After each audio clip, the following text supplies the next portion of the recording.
A section from the Declaration of Independence. Mankind are more disposed to suffer while evils are sufferable, than to right themselves by abolishing the forms to which they are accustomed.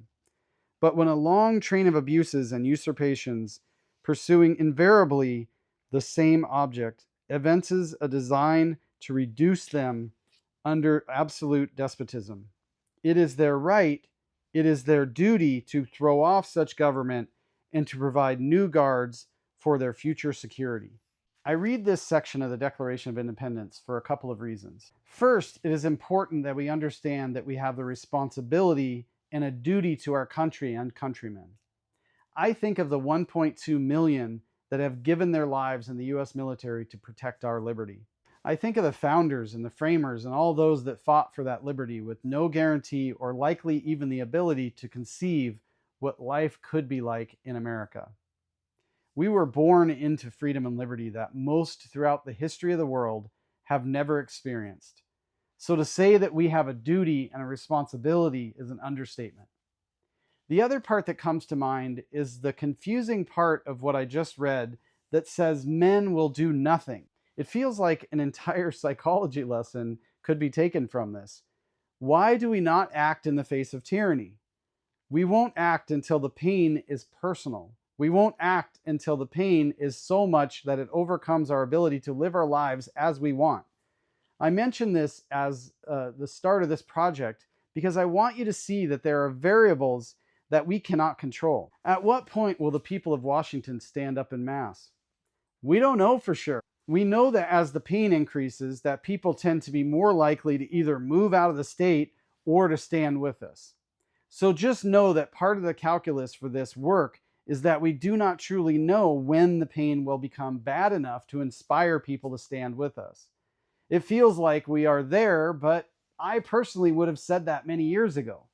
The targeting of me and my family and my business has been exhausting and expensive. But we can be ready when the people are willing to stand, and that is what I am focused on. We've built training and provided structure for our existing systems to leverage. The view of the people that I am working with is that our system of government or self-governance is the ideal system. The problem is that it has been subverted, broken, and abused. We do not still have the necessary separations of power, for example. We have elected actors who have manipulated our system to suit themselves. One of the ways that they have done that is by obfuscating our election system. They put just enough weight on the scales to tip it in their direction so that they can maintain control, so that they can exercise even more control year after year over we the people. So we intend to stick with the representative government under our consent. To do that, we need to gain some traction with our voting system. We do actually have the numbers to win elections, but we would need a mass movement of registered voters and then to train them on how to pick who to vote for. That's another topic that I will close with. We need to fill our core level elected, which are precinct officers or PCOs, precinct committee officers. Each county may have a couple hundred precincts or more for large counties. These are elected representatives for each of those precincts.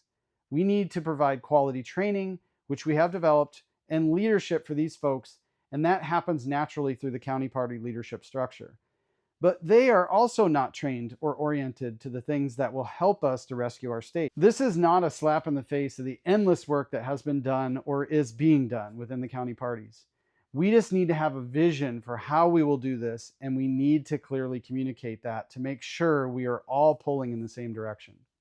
We need a groundswell of activity happening throughout the county parties to lead, train, and raise up these local influencers. We've built a mapping software system and a communication system to enable this to happen. We need to be wise about our view of the data and to leverage that data to our advantage to ensure that we are targeting the seats and the races where we can win. We need to be creative with our use of technology and effective communication tools. We need to hold journalists and media outlets accountable to be truly neutral and unbiased, offering equal time for each side of the political discussion. This gives you a viewport into the work that is underway and the methods that we intend to use. Obviously, this has all cost a lot of money, and the next steps won't be easy or cheap, but we are committed to rescuing our beautiful state of Washington. And we hope that you will actively join us and openly and aggressively support this work financially. Let me close with one concern that I have. I have poured my life into this work for the last few years. I've been engaged for more than 10 years, but full time for the last 5 years.